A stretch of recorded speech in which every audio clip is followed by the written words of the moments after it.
নমস্কার বন্ধুরা, আমি পায়েল আর আপনারা শুনছেন প্রবাসী মেয়ের গল্প। এখন আমি আপনাদের পড়ে শোনাচ্ছি বিভূতিভূষণ বন্দ্যোপাধ্যায়ের লেখা গল্প উপেক্ষিতা। আজকের গল্প আপনাদের কেমন লাগলো নিচে কমেন্ট করে জানান। আর যদি আমার পড়া নিত্য নতুন স্বাদের গল্প শুনতে আপনাদের ভালো লাগে তাহলে চটপট সাবস্ক্রাইব করুন প্রবাসী মেয়ের গল্প। আর যেসব বন্ধুরা অনলাইনে বই বা নানা জিনিসপত্র কিনতে পছন্দ করেন তাঁরা নিচে ডেসক্রিপশন বক্সে দেওয়া অ্যামাজনের লিঙ্ক থেকে ক্লিক করে দেখতে পারেন। শুরু করছি আজকের গল্প উপেক্ষিতা। পথে যেতে যেতেই তাঁর সঙ্গে আমার পরিচয়। সে বোধহয় বাংলা 2 কি 3 সালের কথা।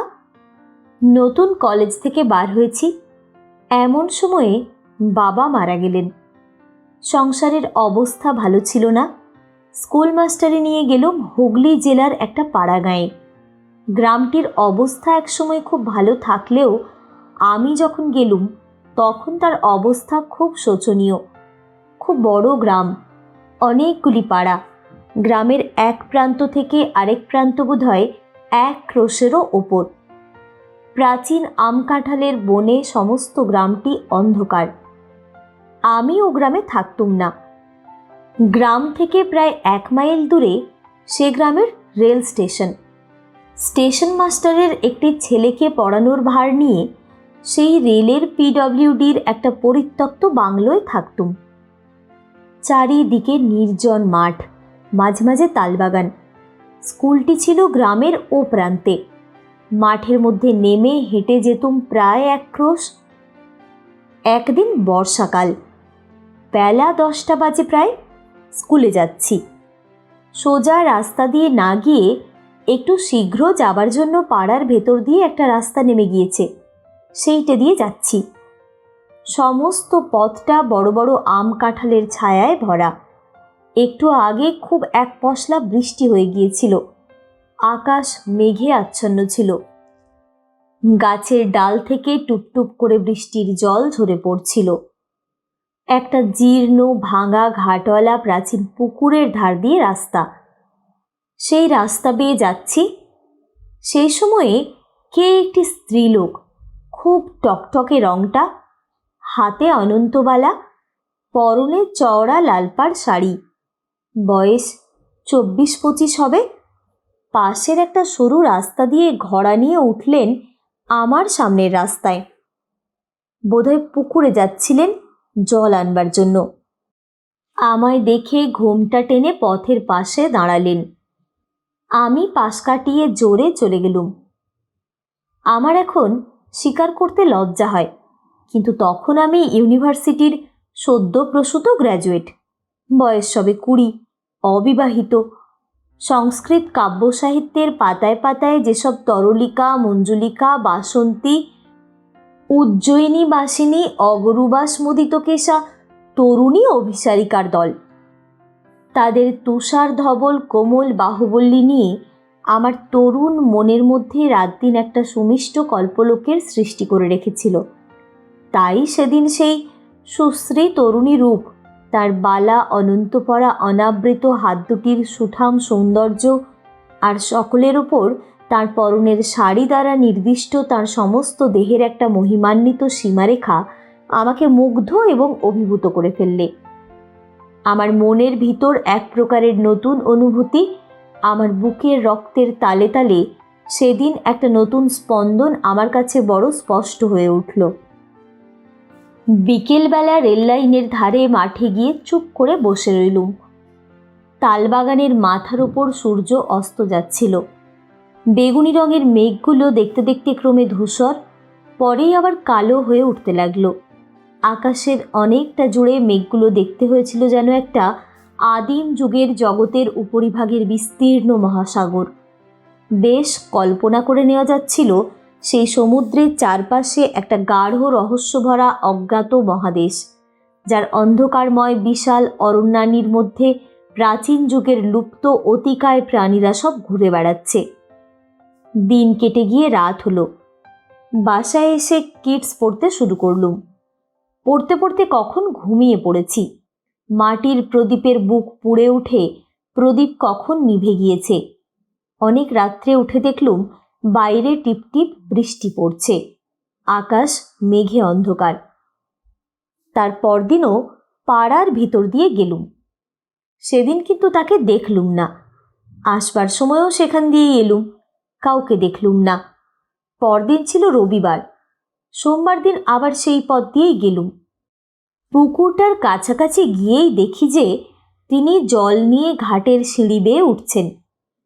আমায় দেখে ঘোমটা টেনে দিয়ে চুপ করে দাঁড়িয়ে রইলেন। আমার বুকের রক্তটা যেন দুলে উঠল। খুব জোরে হেঁটে বেরিয়ে গেলুম। রাস্তার বাঁকের কাছে গিয়ে ইচ্ছে আর দমন করতে না পেরে একবার পিছু ফিরে তাকালুম। দেখি তিনি ঘাটের ওপর উঠে ঘোমটা খুলে কৌতূহলী নেত্রে আমার দিকেই চেয়ে রয়েছেন। আমি চাইতেই ঘোমটা আবার টেনে দিলেন। ওপরের পথটা ছেড়েই দিলুম একেবারে। পুকুরের পথ দিয়েই রোজ যাই। দু একদিন পরে আবার একদিন তাকে দেখতে পেলুম। আমার মনে হলো সেদিন তিনিও আমায় একটু আগ্রহের সঙ্গে লক্ষ্য করলেন। এইভাবে 15-20 দিন কেটে গেল। কোনোদিন তাকে দেখতে পাই, কোনোদিন পাই না। আমার কিন্তু বেশ মনে হতে লাগলো তিনি আমার প্রতি দিন দিন আগ্রহান্বিতা হয়ে উঠছেন। আজকাল ততটা সেভাবে ঘোমটা দেন না।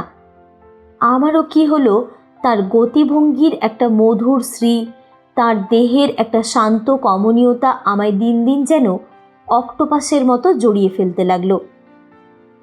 একদিন তখন আশ্বিন মাসের প্রথম, শরৎ পড়ে গিয়েছে। নীল আকাশের সাদা সাদা লঘু মেঘখণ্ড উড়ে যাচ্ছে। চারিদিকে খুব রৌদ্র ফুটে উঠেছে। রাস্তার পাশের বনকচু, ভাটশেওড়া, কুঁচলতার ঝোপ থেকে একটা কটু তিক্ত গন্ধ উঠছে। শনিবার সকাল সকাল স্কুল থেকে ফিরছি। রাস্তা নির্জন, কেউ কোনো দিকে নেই। পুকুরটার পথ ধরেছি। একদল ছাতারে পাখি পুকুরের ওপারের ঝোপের মাথায় কিচকিচ করছিল। পুকুরের জলের নীল ফুলের দলগুলো রৌদ্রতাপে মুড়েছিল। আমি আশা করিনি এমন সময় তিনি পুকুর ঘাটে আসবেন, কিন্তু দেখলুম তিনি জল ভরে উঠে আসছেন। এর আগে 4-5 দিন তাকে দেখিনি। হঠাৎ কি মনে হলো, একটা বড় দুঃসাহসের কাজ করে বসলুম। তার কাছে গিয়ে বললুম, দেখুন, কিছু মনে করবেন না আপনি। আমি এখানকার স্কুলে কাজ করি। রোজ এই পথে যেতে যেতে আপনাকে দেখতে পাই। আমার বড় ইচ্ছে করে আপনি আমার বোন হন। আমি আপনাকে বৌদিদি বলবো। আমি আপনার ছোট ভাই, কেমন তো? তিনি আমার কথার প্রথম অংশটায় হঠাৎ চমকে উঠে কেমন জড়সড় হয়ে উঠেছিলেন। দ্বিতীয় অংশটায় তাঁর সে চমকানো ভাবটা একটু দূর হলো। ঘড়া কাঁখে নিচু চোখে চুপ করে দাঁড়িয়ে রইলেন। আমি যুক্ত করে প্রণাম করে বললুম, বৌদিদি, আমার এই ইচ্ছে আপনাকে পূর্ণ করতে হবে। আমাকে ছোট ভাইয়ের অধিকার দিতেই হবে আপনাকে। তিনি ঘোমটা অর্ধেকটা খুলে একটা স্থির শান্ত দৃষ্টিতে আমার দিকে চাইলেন। সুশ্রী মুখ যে আমি কখনো দেখিনি তা নয়, তবুও মনে হলো তাঁর ডাগর কালো চোখ দুটির শান্ত ভাব আর তাঁর ঠোঁটের নিচের একটা বিশেষ ভাঁজ, এই দুটিতে মিলে তার সুন্দর মুখের গড়নে এমন এক বৈচিত্র্য এনেছে যা সচরাচর চোখে পড়ে না। খানিকক্ষণ দুজনেই চুপ করে রইলুম। তারপর তিনি জিজ্ঞাসা করলেন, তোমার বাড়ি কোথায়? আনন্দে সারা গা কেমন শিউরে উঠল। বললুম, কলকাতার কাছে, 24 পরগনা জেলায়। এখানে স্টেশনে থাকি। তিনি জিজ্ঞাসা করলেন, তোমার নাম কি? নাম বললুম। তিনি বললেন, তোমার বাড়িতে কে কে আছেন? বললুম, এখন বাড়িতে শুধু মা আর দুটি ছোট ছোট ভাই আছে। বাবা এই 2 বৎসর মারা গিয়েছেন। তিনি একটু যেন আগ্রহের সুরে বললেন, তোমার কোনো বোন নেই? আমি বললুম, না, আমার 2জন বড় বোন ছিলেন, তারা অনেক দিন মারা গিয়েছেন। বড়দি যখন মারা যান তখন আমি খুব ছোট। মেজদি 5-6 বৎসর মারা গিয়েছেন। আমি এই মেজদিকেই জানতুম। তিনি আমায় বড় ভালোবাসতেন। তিনি আমার চেয়েও 6 বৎসরের বড় ছিলেন। তার দৃষ্টি একটু ব্যথা কাতর হয়ে এলো। জিজ্ঞাসা করলেন, তোমার মেজদি থাকলে এখন তার বয়স কত হতো? বললুম, এই 26 বছর। তিনি একটু মৃদু হাসির সঙ্গে বললেন, তাই বুঝি ভাইটির আমার একজন বোন খুঁজে বেড়ানো হচ্ছে না? কি মিষ্টি হাসি, কি মধুর শান্ত ভাব। মাথা নিচু করে প্রণাম করে তার পায়ের ধুলো নিয়ে বললুম, তাহলে ভাইয়ের অধিকার দিলেন তো আপনি? তিনি শান্ত হাসি মাখা মুখে চুপ করে রইলেন। আমি বললুম, বৌদি, আমি জানতুম আমি পাবো। আগ্রহের সঙ্গে খুঁজলে ভগবানও নাকি ধরা দেন। আমি একজন বোন অনায়াসেই পাবো। আচ্ছা, এখন আসি। আপনি কিন্তু ভুলে যাবেন না বৌদি, আপনার যেন দেখা পাই। রবিবার বাদে আমি 2 বেলাই এই রাস্তা দিয়ে যাব। আমার মাঠের ধারের তালবাগানটার পাখিগুলো রোজই সকাল বিকেল ডাকে। একটা কি পাখি তার সুর খাদ থেকে ধাপে ধাপে তুলে একেবারে পঞ্চমে চড়িয়ে আনে। মন যেদিন ভারী থাকে সেদিন সে সুরের উদাস মাধুর্য প্রাণের মধ্যে কোনো সাড়া দেয় না। আজ দেখলুম পাখিটার গানের সুরের স্তরে স্তরে হৃদয়টা কেমন লঘু থেকে লঘুতর হয়ে উঠছে। মনে হতে লাগলো জীবনটা কেবল কতকগুলো স্নিগ্ধ ছায়াশীতল পাখির গানে ভরা অপরাহ্নের সমষ্টি, আর পৃথিবীটা শুধু নীল আকাশের তলায় ইতস্তত বর্ধিত অযত্ন সমভূত তালনারিকেল গাছের বন দিয়ে তৈরি, যাদের ঈষৎ কম্পমান দীর্ঘ শ্যামল পত্রশীর্ষ অপরাহ্নে অবসন্ন রৌদ্রে চিকচিক করছে। তার পরদিন বৌদিদির সঙ্গে দেখা হলো ছুটির পর বিকেলবেলা। বৌদিদি যেন চাপা হাসির সুরে জিজ্ঞাসা করলেন, এই যে বিমলের বুঝি আজ খুব সকাল সকাল স্কুলে যাওয়া হয়েছিল? আমি উত্তর দিলুম, বেশ বৌদি, আমি ওবেলা তো ঠিক সময়ই গেলুম, আপনিই ছিলেন না। এখন দোষটা বুঝি আমার ঘাড়ে চাপানো হচ্ছে না? আর বৌদি, ঘাটে ওবেলা আরও সব মেয়েরা ছিলেন। বৌদিদি হেসে ফেললেন, বললেন, তাই তো, ভাইটির আমার ওবেলা বড় বিপদ গিয়েছে তাহলে। আমার একটু লজ্জা হলো। ভালো করে জবাব দিতে না পেরে বললুম, তা নয় বৌদি, আমি এখানে অপরিচিত, পাড়ার মধ্যে দিয়ে পথ, পাছে কেউ কিছু মনে করে। বৌদিদির চোখের কৌতুক দৃষ্টি তখনও যায়নি। তিনি বললেন, আমি ওবেলা ঘাটের জলেই ছিলাম বিমল। তুমি ওই চটকা গাছটার তলায় গিয়ে একবার ঘাটের দিকে চেয়ে দেখলে, আমায় তুমি দেখতে পাওনি। আমি জিজ্ঞাসা করলুম, বৌদি, আপনার বাপের বাড়ি কোথায়? বৌদিদি উত্তর দিলেন, খোলাপোতা চেনো? সেই খোলাপোতায়। আমি ইতস্তত করছি দেখে আমায় আরও একটু বিশদ সংবাদ দিয়ে বললেন, ওই যে খোলাপোতার রাস। বৌদিদির হাসি ভরা দৃষ্টি যেন একটু গর্ব মিশ্রিত হয়ে উঠল।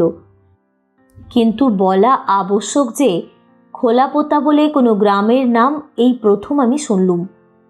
অথচ বৌদির বাপের বাড়ি যেখানে এমন রাস হয়, সেই বিশ্ববিশ্রুত খোলাপোতার ভৌগোলিক অবস্থান সম্বন্ধে আমার অজ্ঞতা পাছে তার মনে ব্যথা দেয়, এই ভয়ে বলে ফেললুম, ও সেই খোলাপোতায়? ওটা কোন জেলায় ভালো? বৌদিদির কাছ থেকে সাহায্য পাবার প্রত্যাশা করেছিলুম, কিন্তু দেখলুম তিনি সে বিষয়ে নির্বিকার। তাঁরা হাসি ভরা সরল মুখখানির দিকে চেয়ে আমার করুণা হলো। এ সমস্ত জটিল ভৌগোলিক তত্ত্বের মীমাংসা নিয়ে তাকে পীড়িত করতে আর আমার মন সরল না। বললুম, আচ্ছা বৌদি, আসি তাহলে। বৌদিদি তাড়াতাড়ি ঘড়ার মুখ থেকে কলার পাতে মোড়া কি বার করলেন, সেইটে আমার হাতে দিয়ে বললেন, কাল চাপড়া ষষ্ঠীর জন্য ক্ষীরের পুতুল তৈরি করেছিলাম, আর গোটা কতক কলার বড়া আছে, বাসায় গিয়ে খেও। 4-5 দিন জ্বরে ভোগার পর একদিন পথ্য পেয়ে স্কুলে যাচ্ছি। বৌদিদির সঙ্গে দেখা। আমায় আসতে দেখে বৌদিদি উৎসুক দৃষ্টিতে অনেক দূর থেকে আমার দিকে চেয়েছিলেন। নিকটে যেতে জিজ্ঞাসা করলেন, এ কি বিমল, এমন মুখ শুকনো কেন? বললুম, জ্বর হয়েছিল বৌদিদি। বৌদিদি উদ্বেগের সুরে বললেন, ও তাই তুমি 4-5 দিন আসনি বটে। আমি ভাবলাম বোধহয় কিসের ছুটি আছে। আহা, তাই তো, বড্ড রোগা হয়ে গিয়েছ যে বিমল। তার চোখের দৃষ্টিতে একটা সত্যিকারের ব্যথা মিশ্রিত স্নেহের আত্মপ্রকাশ বেশ বুঝতে পেরে মনের মধ্যে একটা নিবিড় আনন্দ পেলুম। হেসে বললুম, যে দেশ আপনাদের বৌদি একবার অতিথি হলে আপ্যায়নের চোটে একেবারে অস্থির করে তুলবে। বৌদিদি জিজ্ঞাসা করলেন, আচ্ছা বিমল, ওখানে তোমায় রেঁধে দেয় কে? আমি বললুম, কে আর রাঁধবে, আমি নিজেই। বৌদিদি একটু চুপ করে রইলেন, তারপর বললেন, আচ্ছা বিমল, এক কাজ করো না কেন? আমি জিজ্ঞাসা করলুম, কি বৌদি? তিনি বললেন, মাকে এই পুজোর ছুটির পর নিয়ে এসো। এরকমভাবে কি করে বিদেশে কাটাবে বিমল? লক্ষ্মীটি, ছুটির পর মাকে অবশ্যই করে নিয়ে এসো। এই গাঁয়ের ভেতর অনেক বাড়ি পাওয়া যাবে, আমাদের পাড়াতেই আছে। নাহলে অসুখ হলে কে একটু জল দেয়? আচ্ছা হ্যাঁ বিমল, আজ যে পথ্য করলে, কে রেঁধে দিলে? আমার হাসি পেল। বললুম, কে আবার দেবে বৌদি, নিজেই করলুম। তিনি আমার দিকে যেন কেমনভাবে খানিকক্ষণ চেয়ে রইলেন। তাঁর সেদিনকার সেই সহানুভূতি বিগলিত স্নেহ মাখানো মাতৃমুখের জলভরা কালো চোখ দুটি পরবর্তী জীবনে আমার অনেক দিন পর্যন্ত মনে ছিল। সেদিন স্কুল থেকে আসবার সময় দেখি বৌদিদি যেন আমার জন্যেই অপেক্ষা করছেন। আমায় দেখে কলার পাতায় মোড়া কি একটা আমার হাতে দিয়ে বললেন, শরীরটা একটু না সারলে রাতে গিয়ে রান্না সে পেরে উঠবে না বিমল, এই খাবার দিলাম, রাত্রে খেও। বোধহয় একটু আগেই তৈরি করে এনেছিলেন। আমি হাতে বেশ গরম পেলুম। বাসায় এসে কলার পাতা খুলে দেখি খানকতক রুটি, মোহনভোগ আর মাছের একটা ডালনা মতো। তার পরদিন ছুটির পর আসবার সময়ও দেখি বৌদিদি খাবার হাতে দাঁড়িয়ে রয়েছেন। আমার হাতে দিয়ে বললেন, বিমল, তুমি তোমার ওখানে দুধ নাও? আমি বললুম, কেন, তাহলে দুধও খানিকটা করে দেন বুঝি? সত্যি বলছি বৌদি, আপনি আমার জন্য অনর্থক এ কষ্ট করবেন না, তাহলে এ রাস্তায় আমি আর আসছি না। বৌদিদির গলা ভারী হয়ে এলো। আমার ডান হাতটা আস্তে আস্তে এসে ধরে ফেললেন। বললেন, লক্ষ্মী ভাই, ছি, ও কথা বলো না। আচ্ছা, আমি যদি তোমার মেজদি হতাম, তাহলে কি এই কথা আজ আমায় বলতে পারতে? আমার মাথার দিব্যি রইল, এ পথে রোজ যেতেই হবে। সেই দিন থেকেই বৌদিদি রোজ রাত্রের খাবার দেওয়া শুরু করলেন। 7-8 দিন পরে রুটির বদলে কোনোদিনও লুচি, কোনোদিনও পরোটা দেখা দিতে লাগলো। তাঁর সে আগ্রহ ভরা মুখের দিকে চেয়ে আমি তাঁর সেসব স্নেহের দান ঠিক অস্বীকারও করতে পারতুম না। অথচ এই ভেবে অস্বস্তি বোধ করতুম যে আমার এই নিত্য খাবার জোগাতে না জানি বৌদিদিকে কত অসুবিধেই পোহাতে হচ্ছে। তারপরই আশ্বিন মাসের শেষে পুজোর ছুটি এসে পড়াতে আমি নিষ্কৃতি পেলুম। সমস্ত পুজোর ছুটিটা কি নিবিড় আনন্দেই কাটল সেবার। আমার আকাশ বাতাস যেন রাত দিন আফিমের রঙিন ধুমে আচ্ছন্ন থাকত। ভোরবেলা উঠোনের শিউলি গাছের সাদা ফুল বিছানো তলাটা দেখলে হেমন্ত রাত্রির শিশিরে ভেজা ঘাসগুলোয় গা কেমন শিউরে আছে, ওই রকম আমার গা শিউরে উঠত। কার ওপর আমার জীবনের সমস্ত ভার অসীম নির্ভরতার সঙ্গে চাপিয়ে দিয়ে আমার মন যেন শরতের জলভরা নামানো হালকা মেঘের মতো একটা সীমাহারা হাওয়ার রাজ্যে ভেসে বেড়াতে লাগলো। ছুটি ফুরিয়ে গেল। প্রথম স্কুল খোলবার দিন পথে তাকে দেখলুম না। বিকেলে যখন ফিরি তখন শীতল হাওয়া একটু একটু দিচ্ছে। পথের ধারের এক জায়গায় খানিকটা মাটি কারা বর্ষাকালে তুলে নিয়ে গিয়েছিল। সেখানটায় এখন বনকচু, কালকাসুন্দা, ধুতুরা, কুচকাঁটা, ঝুমকোলতার দল পরস্পর জড়াজড়ি করে একটুখানি ছোট ছোট ঝোপ মতো তৈরি করেছে। শীতল হেমন্ত অপরাহ্নের ছায়া সবুজ ঝোপটির ওপর নেমে এসেছে। এমন একটা মিষ্টি নির্মল গন্ধ গাছগুলো থেকে উঠছে, এমন সুন্দর শ্রী হয়েছে ঝোপটির, সমস্ত ঝোপটি যেন বনলক্ষ্মীর শ্যামলা শাড়ির একটা অঞ্চল প্রান্তের মতো। তার পরদিন তাকে দেখলুম। তিনি আমায় লক্ষ্য করেননি, আপন মনে ঘাটের চাতালে উঠতে যাচ্ছিলেন। আমি ডাকলুম, বৌদি। বৌদিদি কেমন হঠাৎ চমকে উঠে আমার দিকে ফিরলেন। এ কি বিমল, কবে এলে? আজকে স্কুল খুলল, কিরকম আছো? সেই পরিচিত প্রিয় কণ্ঠস্বরটি, সেই স্নেহঝরা শান্ত চোখ দুটি। বৌদিদি আমার মনে ছুটির আগে যে স্থান অধিকার করেছিলেন, ছুটির পরের স্থানটা তার চেয়ে আরও ওপরে। আমি সমস্ত ছুটিটা তাকে ভেবেছি, নানা মূর্তিতে নানা অবস্থায় তাকে কল্পনা করেছি, নানা গুণ তাতে আরোপ করেছি। তাকে নিয়ে আমার মুগ্ধ মনের মধ্যে অনেক ভাঙাগড়া করেছি। আমার মনের মন্দিরে আমার শ্রদ্ধা ভালোবাসায় গড়া তাঁর কল্পনা মূর্তিকে অনেক অর্ঘ্যচন্দনে চর্চিত করেছি। তাই সেদিন যে বৌদিদিকে দেখলুম, তিনি পুজোর ছুটির আগেকার সেই বৌদিদি নন। তিনি আমার সেই নির্মলা, পুণ্য হৃদয়া, পুণ্যময়ী মানসী প্রতিমা। আমার পার্থিব বৌদিদিকে তিনি তার মহিমা খচিত দিব্য বসনের আচ্ছাদনে আবৃত করে রেখেছিলেন। তার স্নেহ করুণার জ্যোতির্বাষ্পে বৌদিদির রক্তমাংসের দেহটার একটা আড়াল সৃষ্টি করেছিলেন। আমার মাথা শ্রদ্ধায় সম্ভ্রমে নত হয়ে পড়ল। আমি তার পায়ের ধুলো নিয়ে প্রণাম করলুম। বৌদিদি বললেন, এসো এসো ভাই, আর প্রণাম করতে হবে না, আশীর্বাদ করছি এমনি, রাজা হও। আচ্ছা বিমল, বাড়ি গিয়ে আমার কথা মনে ছিল? মনে এলেও বাইরে আর বলতে পারলুম না। কে তবে আমার মগ্ন চৈতন্যকে আশ্রয় করে আমার নিত্য সুষুপ্তির মধ্যেও আমার সঙ্গিনী ছিল বৌদি? শুধু একটু হেসে চুপ করে রইলুম।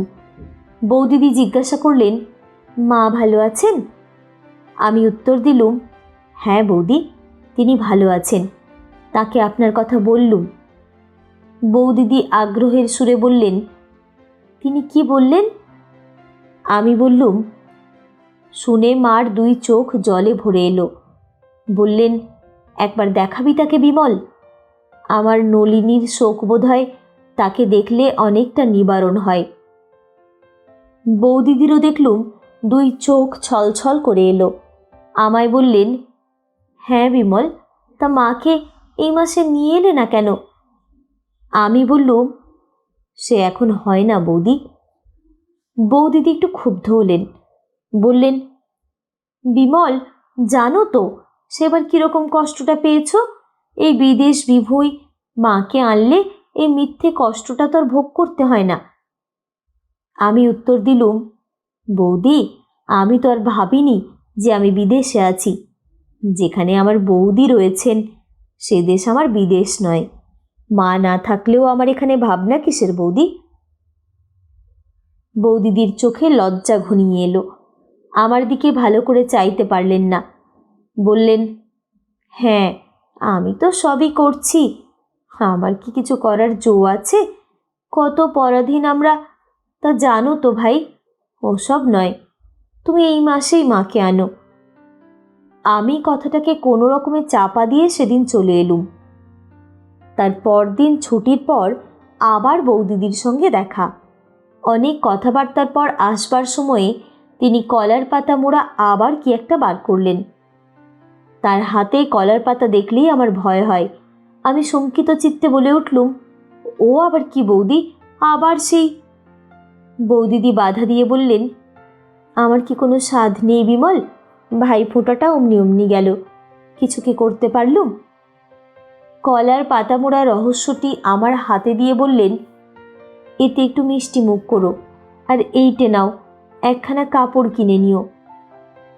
কথাটা ভালো করে শেষ না করেই বৌদি আমার হাতে একখানা 10 টাকার নোট দিতে এলেন। আমি চমকে উঠলুম, বললুম, এ কি বৌদি, না না, এই কিছুতেই হবে না, খাবার আমি নিচ্ছি, কিন্তু টাকা নিতে পারবো না। আমার কথাটার সর্বদয় একটু তীব্র হয়ে পড়েছিল। বৌদিদি হঠাৎ থতমত খেয়ে গেলেন। তার প্রসারিত হাতখানা ভালো করে যেন গুটিয়ে নিতেও সময় পেলেন না, যেন কেমন হয়ে গেলেন। তারপর একটুখানি অবাক হয়ে আমার দিকে চেয়ে থাকবার পরেই তার টানা কালো চোখ দুটি ছাপিয়ে বাঁধ ভাঙা বন্যার স্রোতের মতো জল গড়িয়ে পড়ল। আমার বুকে যেন কিসের খোঁচা বিঁধল। এই নিতান্ত সরলা মেয়েটির আগ্রহ ভরা স্নেহ উপহার রূঢ়ভাবে প্রত্যাখ্যান করে তার বুকে যে লজ্জা আর ব্যথার শুল বিদ্ধ করলুম, সে ব্যথার প্রতিঘাত অদৃশ্যভাবে আমার নিজের বুকে গিয়েও বাজল। আমি তাড়াতাড়ি 2 হাতে তার পায়ের ধুলো নিয়ে তার হাত থেকে নোটখানা ও খাবার 2 নিয়ে বললুম, বৌদি, ভাই বলে এ অপরাধ এবারটা মাফ করুন আমার, আর কখনো আপনার কথার অবাধ্য হব না। বৌদিদির চোখের জল তখনও থামেনি। 2 চোখ জলে ভরা সে তরুণী দেবী মূর্তির দিকে ভালো করে চাইতে না পেরে আমি মাথা নিচু করে অপরাধীর মতো দাঁড়িয়ে রইলুম। বাড়ি এসে দেখলুম কলাপাতার মধ্যে কতকগুলো দুগ্ধশুভ্র চন্দ্রপুলি, সুন্দর করে তৈরি। সমস্ত রাত ঘুমের ঘোরে বৌদিদির বিষণ্ণ কাতর দৃষ্টি বারবার চোখের সামনে ভাসতে লাগল। মাসখানেক কেটে গেল। প্রায়ই বৌদিদির সঙ্গে দেখা হতো। এখন আমরা ভাই বোনের মতো হয়ে উঠেছিলুম, সেই রকমই পরস্পরকে ভাবতুম।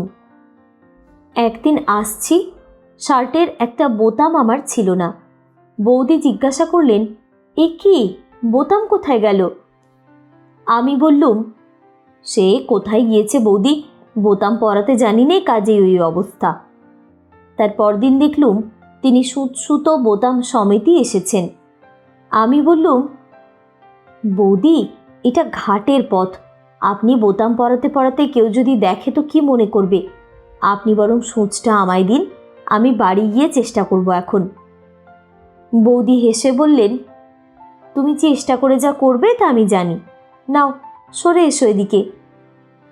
বাধ্য হয়ে সরেই গেলুম। তিনি বেশ নিশ্চিন্তভাবেই বোতাম পরাতে লাগলেন। ভয়টা দেখলুম তার চেয়ে আমারই হলো বেশি। ভাবলুম, বৌদিদির তো সে কাণ্ডজ্ঞান নেই, কিন্তু কেউ যদি দেখে তো এর সমস্ত কষ্টটা ওকেই ভুগতে হবে।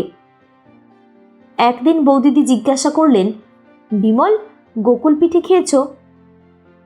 আমার মা খুব ভালো গোকুল পিঠে তৈরি করতেন, কাজেই ও জিনিসটা আমি খুব খেয়েছি। কিন্তু বৌদিদিকে একটু আনন্দ দেওয়ার জন্য বললুম, সে কীরকম বৌদি? আর রক্ষে নেই। তার পরদিনই বিকেলবেলা বৌদিদি কলার পাতায় মোড়া পিঠে নিয়ে হাজির। আমায় বললেন, তুমি এখানে আমার সামনেই খাও, ঘড়ার জলে হাত ধুয়ে ফেলো এখন। আমি বললুম, সর্বনাশ বৌদি, এই এতগুলো পিঠে খেতে খেতে এই পথে লোক এসে পড়বে, সে হয় না, আমি বাড়ি গিয়েই খাবো। বৌদি ছাড়বার পাত্রীই নন, বললেন, না, কেউ আসবে না বিমল, তুমি এখানেই খাও। খেলুম। পিঠে খুব ভালো হয়নি, আমার মায়ের নিপুণ হাতের তৈরি পিঠের মতো নয়। বোধহয় নতুন করতে শিখেছেন, ধারগুলো পুড়ে গিয়েছে, আর স্বাদও ভালো নয়। বললুম, বাহ বৌদি, বড় সুন্দর তো, এ কোথায় তৈরি করতে শিখলেন? আপনার বাপের বাড়ির দেশে বুঝি? বৌদির মুখে হাসি আর ধরে না, হাসি মুখে বললেন, আমাদের গুরুমা এসেছিলেন, তিনি শহরের মেয়ে, অনেক ভালো খাবার করতে জানেন, তাঁর কাছে শিখে নিয়েছিলাম। তারপর সারা শীতকাল অন্যান্য পিঠের সঙ্গে গোকুল পিঠের পুনরাবৃত্তি চলল। ওই যে বলেছি, আমার ভালো লেগেছে, আর রক্ষে নেই। একটা কথা আছে, কিছুদিন ধরে আমার মনের মধ্যে একটা আগ্রহ একটু একটু করে জমছিল, জীবনটাকে খুব বড় করে অনুভব করবার জন্য। আমার এই 20-21 বছর বয়সে এই ক্ষুদ্র পাড়াগাঁয়ে খাঁচার পাখির মতো আবদ্ধ থাকা ক্রমেই অসহ্য হয়ে উঠছিল। চলেও যেতাম এতদিন। এখানকার একমাত্র বন্ধন হয়েছিলেন বৌদিদি। তাঁরই আগ্রহে স্নেহ যত্নে সে অশান্ত ইচ্ছেটা কিছুদিন চাপা ছিল। এমন সময়ে মাঘ মাসের শেষের দিকে আমার এক আত্মীয় আমায় লিখলেন যে তাঁদের কারখানা থেকে কাঁচের কাজ শেখবার জন্য ইউরোপ আমেরিকায় ছেলে পাঠানো হবে। অতএব আমি যদি জীবনে কিছু করতে চাই তবে শীঘ্র যেন মোরাদাবাদ গিয়ে তাঁর সঙ্গে দেখা করি। তিনি সেখানে কাঁচের কারখানার ম্যানেজার। পত্র পেয়ে সমস্ত রাত আমার ঘুম হলো না। ইউরোপ আমেরিকা, সে কত উর্মিসঙ্গীত মুখরিত শ্যামল সমুদ্রতট, কত অকুল সাগরের নীল জলরাশি, দূরে সবুজ বিন্দুর মতো ছোট ছোট দ্বীপ, নতুন আকাশ, নতুন অনুভূতি, ডোভারের সাদা খড়ির পাহাড়, প্রশস্ত রাজপথে জনতার দ্রুত পদচারণ, রোডবার্চ, উইলো, পপলার, ম্যাপল গাছের সে কত শ্যামল পত্র সম্ভার, আমার কল্পলোকের সঙ্গিনী কনক কেশিনী, কত ক্লারা, কত মেরি, কত ইউজিনি। পরদিন সকালে পত্র লিখলুম, আমি খুব শীঘ্রই রওনা হব। স্কুলে সেদিনই নোটিশ দিলুম, 15 দিন পরে কাজ ছেড়ে দেব। মন বড় ভালো ছিল না। উপরের পথটা দিয়ে কয়েকদিন গেলুম। 10-12 দিন পরে নিচের পথটা দিয়ে যেতে যেতে একদিন বৌদিদির সঙ্গে দেখা। বৌদিদি যেন একটু অভিমান প্রকাশ করলেন। বিমল বড় গুণের ভাই তো, আজ 4-5 দিনের মধ্যে বোনটা বাঁচলো কি মরলো তার খোঁজ করলে না। আমি বললাম, বৌদিদি করলে সেটাই অস্বাভাবিক হতো। বোনেরাই ভাইদের জন্য কেঁদে মরে, ভাইদের দায় পড়েছে বোনদের ভাবনা ভাবতে। দুনিয়া শুদ্ধ ভাই বোনেরই এই অবস্থা। বৌদিদি খিলখিল করে হেসে উঠলেন। এই তরুণী হাসিটি বালিকার মতো এমন মিষ্ট নির্মল যে এ শুধু লক্ষ্মী পূর্ণিমার রাতে জ্যোৎস্নার মতো উপভোগ করবার জিনিস, বর্ণনা করবার নয়। বললেন, তা জানি জানি, নাও আর গুমর করতে হবে না। সে গুণ যে তোমাদের আছে তা কি আমরা ভেতরে ভেতরে বুঝি না? কিন্তু বুঝে কি করব, উপায় নেই। হ্যাঁ, তা সত্যি সত্যি মাকে কবে আনছো? আমার কাজ ছেড়ে দেওয়ার কথা আমি বৌদিদিকে কিছু বলিনি। সে কথা বললে তিনি মনে অত্যন্ত আঘাত পাবেন এ আমি বুঝতে পেরেছিলুম। একবার ভাবলুম সেই তো জানাতেই হবে, একদিন বলে ফেলি। কিন্তু অমন সরল হাসি ভরা মুখ, অমন নিশ্চিন্ত শান্তির ভাব, বলতে বড় বাধল। মনে মনে বললুম, তোমরা কেবল বুঝি স্নেহ ঢেলে দিতেই জানো। তোমার স্নেহপাত্রদের বিদায়ের বাজনা যে বেজে উঠেছে এ সম্বন্ধে এরকম অজ্ঞান কেন? জিজ্ঞাসা করলুম, বৌদি একটা কথা বলি, আপনি আমায় এই অল্প দিনে এত ভালোবাসলেন কি করে? আচ্ছা, আপনারা কি ভালোবাসার পাত্রপাত্রীও দেখেন না? আমি কে বৌদি, আমার জন্য এত করেন? বৌদিদির মুখ গম্ভীর হয়ে এলো। তার ওই এক বড় আশ্চর্য ছিল। মুখ গম্ভীর হলে প্রায়ই চোখে জল আসবে, জল কেটে গেল তো আবার হাসি ফুটবে, শরতের আকাশে রোদ বৃষ্টি খেলার মতো। বললেন, এতদিন তোমায় বলিনি বিমল, আজ 5 বছর হলো আমারও ছোট ভাই আমার মায়া কাটিয়ে চলে গিয়েছে। তারও নাম ছিল বিমল। থাকলে সে তোমারই মতো হতো এতদিন, আর তোমারই মতো দেখতে। তুমি যেদিন প্রথমে রাস্তা দিয়ে যাও, তোমায় দেখেই আমার মনের মধ্যে সমুদ্র উথলে উঠল। সেদিন বাড়ি গিয়ে আপন মনে কত কেঁদেছিলাম। তুমি এখান দিয়ে যেতে, রোজ তোমাকে দেখতাম। যেদিন তুমি আপনা হতেই দিদি বলে ডাকলে, সেদিন থেকে আজ পর্যন্ত যে কি সুখে আছি তা বলতে পারিনে। তোমায় যত্ন করে তুমি যে বড় বোনের মতো ভালোবাসো, তাতে আমি বিমলের শোক অনেকটা ভুলেছি। ওই এক ভাই ছিল আমার। তুলসীতলায় রোজ সন্ধেবেলা কত প্রণাম করি, বলি, ঠাকুর এক বিমলকে তো পায়ে টেনে নিয়েছ, আর এক বিমলকে যদি দিলে তো এর মঙ্গল করো, একে আমার কাছে রাখো। চোখের জলে বৌদিদির গলা আড়ষ্ট হয়ে গেল। আমি কিছু বললাম না, বলবো কি? একটু পরে বৌদিদি নিজেকে একটু সামলে নিয়ে জল ভরা চোখ দুটি তুলে আমার মুখের দিকে চাইলেন। কি সুন্দর তাকে দেখাচ্ছিল। কালো চোখ দুটি ছলছল করছে, টানা ভুরু যেন আরও নেমে এসেছে, চিবুকের ভাঁজটি আরও পরিস্ফুট, যেন কোনো নিপুণ প্রতিমাকারক সরু বাঁশের চাঁচড়ি দিয়ে কেটে তৈরি করেছে। পথের পাশেই প্রথম ফাল্গুনের মুগ্ধ আকাশের তলায় আকর ফুলের একটা ঝোপে কাঁটাওয়ালা ডালগুলিতে থোকো থোকো সাদা ফুল ফুটেছিল। মনের ফাঁকে ফাঁকে নেশা জমিয়ে আনে, এমনি মিষ্টি তার গন্ধ। দুজনে অনেকক্ষণ কথা বলতে পারলুম না। খানিক পরে বৌদিদি বললেন, সেই জন্যেই বলছি ভাই, মাকে আনো। আমাদের পাড়ায় চৌধুরীদের বাড়িটা পড়ে আছে, ওরা এখানে থাকে না, খুব ভালো বাড়ি, কোনো অসুবিধে হবে না। তুমি মাকে নিয়ে এসো, ওখানেই থাকো। সে তাদের পত্র লিখলেই তারা রাজি হবেন, বাড়ি তো এমনি পড়ে আছে। তোমার বোন পরাধীন, কিছু করবার তো ক্ষমতা নেই। তোমার সঙ্গে সব দেখাশোনা এসব লুকিয়ে, বাড়ির কেউ জানে না। তুমি দুবেলা ঘাটের পথ দিয়ে যেও, দেখেই আমি শান্তি পাবো ভাই। মাকে এই মাসেই আনো। কেমন করে তা হবে? একটু চুপ করে থেকে জিজ্ঞাসা করলুম, বৌদি, আমি এখানে থাকলে কি আপনি খুব সুখী হন? বৌদিদি বললেন, কি বলবো বিমল, মাকে আনলে তোমার কষ্টটাও কম হয়, তা বুঝেও আমার সুখ। আর বেশ দুটি ভাই বোন এক জায়গায় থাকবো, 12 মাস দুবেলা দেখা হবে, কি বলো? আমি বললুম, ভাই যদি কোনো গুরুতর অপরাধ করে আপনার কাছে, তাকে ক্ষমা করতে পারবেন? বৌদিদি বললেন, শোনো কথার ভঙ্গি ভাইটির আমার কাছে তোমার আবার অপরাধটা কি শুনি? আমি জোর করে বললুম, না বৌদি, ধরুন যদি করি তাহলে?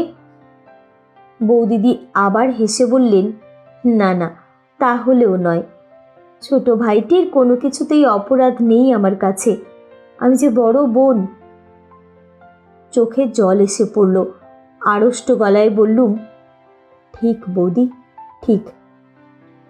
বৌদি অবাক হয়ে গেলেন, বললেন, বিমল, কি হয়েছে ভাই, অমন করছো কেন? মুখ ফিরিয়ে আনতে উদ্যত হলুম। বললুম, কিছু না বৌদি, অমনি বলছি। বৌদিদি বললেন, তবুও ভালো, ভাইটির আমার এখনো ছেলে মানুষই যায়নি। হ্যাঁ, ভালো কথা বিমল, তুমি ভালোবাসো বলে বাগানের কলার কাঁদি আজ কাটিয়ে রেখেছি, পাকলে একদিন ভালো করে দেব এখন। তার পরদিনই আমার নোটিশ অনুসারে স্কুলের কাজের শেষ দিন। শুনলাম আমার জায়গায় নতুন লোক নেওয়া ঠিক হয়ে গিয়েছে। স্কুলে সকলের কাছে বিদায় নিয়ে চলে এলুম।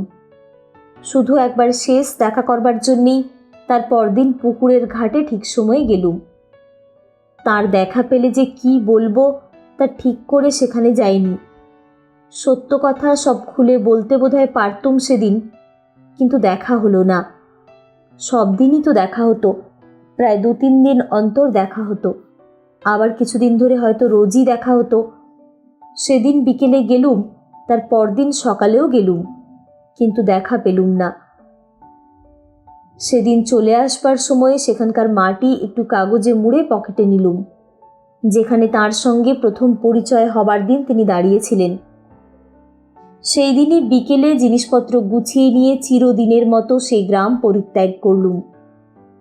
মাঠের কোলে ছাতিম গাছের বনের মধ্যে কোথায় ঘুঘু ডাকছিল। সেসব আজ 25-26 বছর আগেকার কথা। তারপর জীবনে কত ঘটনা ঘটে গেল। ভগবানের কি অসীম করুণার দানই আমাদের এই জীবনটুকু।